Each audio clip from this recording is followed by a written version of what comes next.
Hi everybody, welcome back to my channel. If this is your first time here, welcome, and please think about liking, commenting, and subscribing. It really does help us tiny little YouTube channels.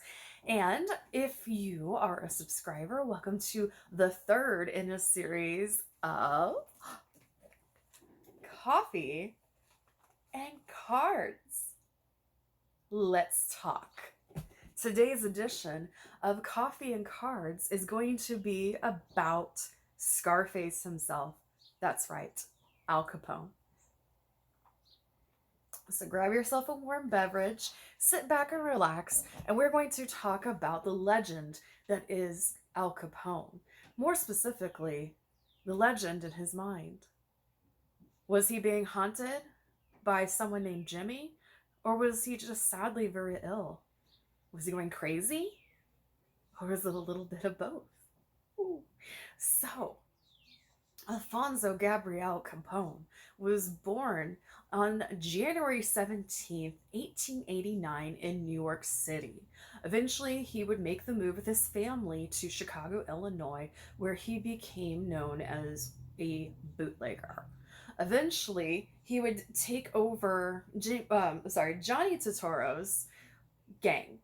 Johnny Totoro was a huge mob boss in Chicago, and Al worked for him as a bouncer, and eventually he became his number one man.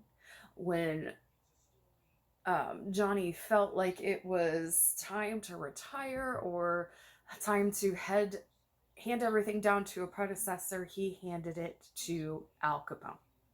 Al Capone, of course, took this up and became somewhat of a Robin Hood figure. He definitely robbed from the rich, but he helped the poor. He was known for granting favors and helping people in his neighborhood. He also went by a creed of no harm to women, children, and animals. There were some people who even speculate that Al Capone himself was a vegetarian. Interesting enough, a lot of mobsters or killers turned out to be vegetarian. They would not harm an animal, which is very interesting. Um, of course, he was legendary. He helped people with their home businesses. They helped people in financial troubles, especially single mothers who needed money for their children, medical care, and many different types of charity. Sunny says hi, by the way. Sunny's also interested in learning about Al Capone. There's so much about him out there in the internet that you can definitely pick it up. There's movies, but of course, Al Capone only was held up in high regard for a short amount of time, even though today there are people who are still deadly loyal to him. After the St. Valentine's Day Massacre, which took place in 1929, people really blamed Al Capone for this hit. It was a very cruel and people believe unnecessary execution of men that didn't have a chance to defend themselves. In fact, the story itself is very interesting, and again, it's out there if you want to learn more about it. But um, people posed as police officers and went into this rival gang's mechanic shop, lined them up, and killed them. And yes, there was one innocent person there who happened to be an optometrist and was just at the wrong place at the wrong time. Now, the building doesn't even stand. I've actually been on a ghost tour in Chicago, and it's a really cool one. And if I can find it, I will link it. Where they take you to the site of the massacre, and right now it's just a barren piece of land. You would have no idea that something so life changing and city changing took place in this small plot of land. Right next to it happens to be a assisted living home and a retirement home on the other side. So people have reported many different happenstances happening uh, in that area, including getting EVPs and other interesting phenomenon, including people screaming out for help or a dog barking, which is how in real life that people realized that something was wrong, because the owner's dog was barking and barking and barking and nobody was stopping it. That's what uh, warranted a police call. So everybody believed that Al Capone put out the hit to make this happen. Is that true? Probably. Is it proven? Not really. Um, but again, people who held him in high regards started to turn on him, and Chicago became a very unwelcome place for him. In fact, Al Capone purposely got arrested so he would be safer in prison, in jail, than he would be out on the streets. Because, as you know, Chicago is a very corrupt city, and Al Capone owned the police. He was safer inside than he was on the outside. He'd eventually end up at Eastern State Penitentiary, which is also worth a video of itself. This is one of the most haunted places on every top list in America, and Al Capone was kept there in comfort. He had a beautiful red chair. He had carpeting. He had a record player. He was a high class prisoner living a high class life, as much as you can in prison. However, there were some setbacks with this. See, Scarface was starting to see people. One person in particular, he called Jimmy. He'd be crying out at all points of the day and night, screaming about Jimmy. Leave me alone. Let me sleep. Leave me alone, Jimmy. I'm sorry. I'm sorry. I didn't mean to. Jimmy, stop. And of course, police would come, check on his cell, and Scarface himself would be cowering in the corner, shaking, afraid of whatever he believed was going on. He went so far as to demand a psychic come in and be with him in his prison cell and see if they could read the energy or figure out what was happening. While the psychic said that there was a lot of ghostly activity, she couldn't connect to someone named Jimmy. We never really found out who Jimmy was, but Jimmy followed Al Capone for the rest of his life. In fact, he went to Alcatraz with him, where it seemed like he had a massive mental breakdown. Not only that, but Al Capone's health was deteriorating, and it seems as though he was suffering from syphilis and gonorrhea. He also had diabetes and heart problems. So, with the combination of those things, it is possible, even probable, that Al Capone was doing nothing more but hallucinating. Syphilis and gonorrhea can actually eat away at your brain if it is not treated properly. However, Al Capone, being who he is, who he was, I can't see that he wouldn't have the proper medical treatment. I believe he would have been treated with every possible thing that he could have been in the 20s and 30s. He didn't pass away until, I believe, 1943. That would put him at the age of 48, and he was in Florida. Jimmy followed him to Florida. The rest of his life, he saw Jimmy daily, sometimes more than once. People say that Jimmy would... Sonny wants to say hi to the neighborhood. People say that Jimmy was there on his deathbed. mocking Al, making him feel afraid, telling him exactly where he was going to go. Such an interesting story. Like I said, Al Capone is worth volumes and volumes of books, other YouTube uploads, and a poster child in the media. He was public enemy number one before there was such a thing. He was, and always will be, the biggest crime boss to be ever known. He changed Chicago. Some for the better and some for the worse. And Chicago is still living some of the life that Al Capone set up for them years and years ago.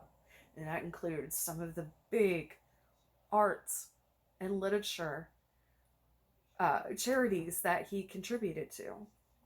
It's quite amazing.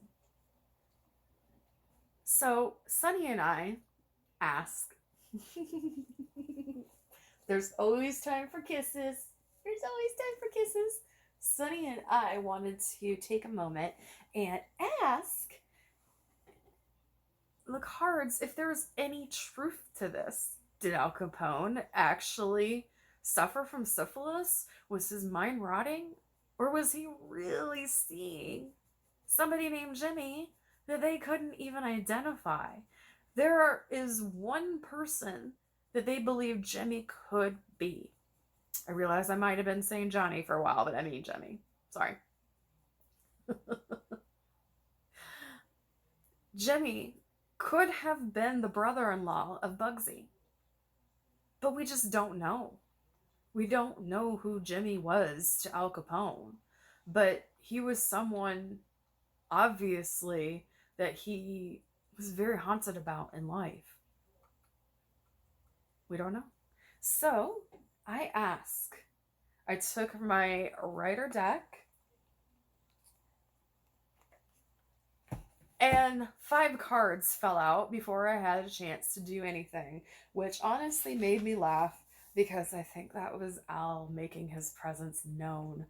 And I'm not afraid of a gangster like him because I know he never would have hurt me or my animals. In fact, he probably could have been counted on helping for many different things. We cool, Al. So I'm going to go 3 by 3. So the first card that popped out was the Page of Wands, Strength, but it was reversed, and the Sun, which was reversed.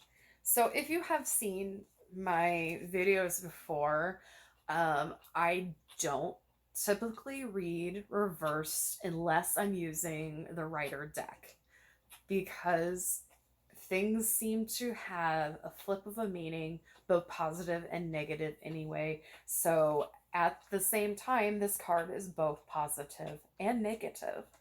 So you have to take the light with the dark. What I got was in the Page of Wands. This was Al himself. This is how he saw himself.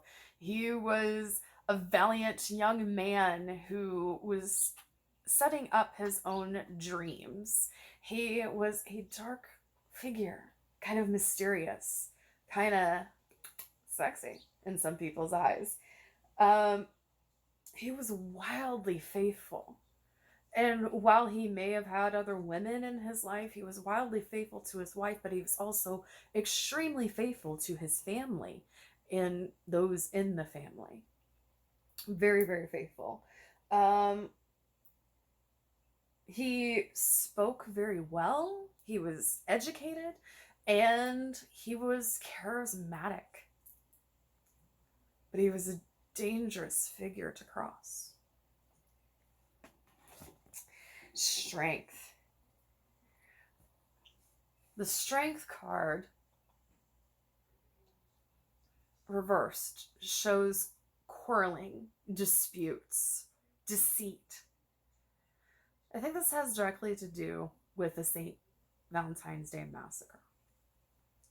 There was a lot of deceit on everybody's end.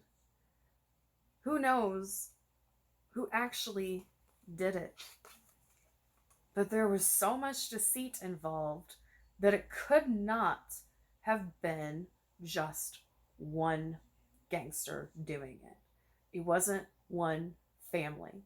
At that point, there were 5 families in Chicago that were ruling. It wasn't just one that did this. It wasn't just Al Capone that did this. This was a group effort. It was actually a power move, which may seem weak to other people, but the power move backfired. And then you get the sun. Stand too close to the sun and you will get burned. There's a little boy on there on a horse, a unicorn, living his dream, living his best life. There's a lot of happiness in here, but it's material happiness. This isn't contentment in relationships or love or anything like that. Friendships, it's materialism. This is materialistic happiness. So on the surface, it may seem like a very happy card. It can be. But it is all materialistic. Be careful what you wish for. You're going to get it. It's kind of what I get in my head. So out of the next 3, the first 2 also popped out with this first pile. The last one I drew, just to kind of even it out. So we have the 8 of Cups. We have the 4 of Cups reversed. And we have the 9 of Pentacles, which was also reversed. Oh, I'm kidding. This was not reversed. Sorry. This is why I write notes. This is why I notes from Chicago. So, the 8 of Cups is kind of a lonely, dark figure with all of these things that he is leaving behind for a new life. I think this represents Al having to leave all of his projects and things in Chicago for his safety. But he also could have been leaving behind part of his sanity because he was a sick man. So I think he was taking a trip away from Chicago and going into prison, thinking that this was going to be what could save him, but it turned out to be something that haunted him. And as you can see, the sun and the moon are together in an eclipse, so this is a huge change. A huge change. The 4 of Cups represents weariness, drowning, as if drunk. So this is a very clever one to me, because it looks like the cloud is handing this person a drink. And how this card comes across as someone who is not right in their mind, that they are in a drunken fever, even though they may not have touched alcohol. They are not able to clear their mind. In fact, the person is refusing the drink because he doesn't want it anymore. And it almost looks like he is floating. This is an interesting card because it makes it seem like something was being force-fed to him and he didn't want it anymore. Whether it be drugs or alcohol or something as simple as orange juice that was not orange juice, that was being given to him, which is what I think happened. And then we have the 9 of Pentacles. Pentacles always represent coin or money. So this is depression, deceit, bad faith. This is a trick. So, looking at this guy head up, he is kind of up in the clouds and he has everything that he wants and he has this bird on him and the bird is telling him what to do. It's like it's whispering sweet nothings into his ear, and he is surrounded in plenitude because he is spreading this tale. He was paid well for the tale that he was spinning. There was so much deceit and bad faith that happened with this. What I got out of this reading was that Al Capone was strong of mind up into a point. It was proven that he had sexually transmitted diseases that really messed with his mind. Although he would, Sonny's just being funny, although he would have access to the best modern medicine that was out there at the time. But he kept seeing this being named Jemmy, and he really believed it. I have no doubt that Al Capone believed that he was seeing Jemmy. I have no doubt he believed he was talking to him. But the thing is, I don't believe there was a Jemmy. I believe that there were some people messing with him. I believe that people were putting things into his food and his drink that maybe started hallucinations. You know, a lot of people were messing with LSD before it was called LSD in this particular time. And who better to mess with than the boss himself? And I'm not talking about Springsteen here. That might date me. Anyway, somebody was messing with him. Somebody was paid to mess with him. I believe it was probably a prison guard. But he probably didn't understand what he was doing. Instead of making him slowly go crazy, he made it happen all too quickly. And without realizing that he already had an underlying disease or a few diseases that were very bad for you. I mean, there's no other way to put it. Syphilis and gonorrhea are not kind to anybody. They're treatable, but they're not kind. And if he wasn't getting the proper treatment and he was getting another drug into his system, what would that do to a person? I think it would do exactly what was happening to him. LSD had long-term effects, and I think he was experimented on from a government standpoint, which is why it would be really easy for someone like a guard to slip something into his drink. I keep hearing into his orange juice. And mess with Al Capone and make him go crazy. And why not? He was a killer. Who cares what happens to him? Yeah, he was a big public figure, but he was also public enemy number one. Where's the harm in that? In their way of thinking. And Al couldn't retaliate. He was too sick. And when he was in Alcatraz, he was extremely sick. He didn't make it much longer after that, and he ended up dying in Florida, swearing that Jimmy was there, ready to drag him to hell.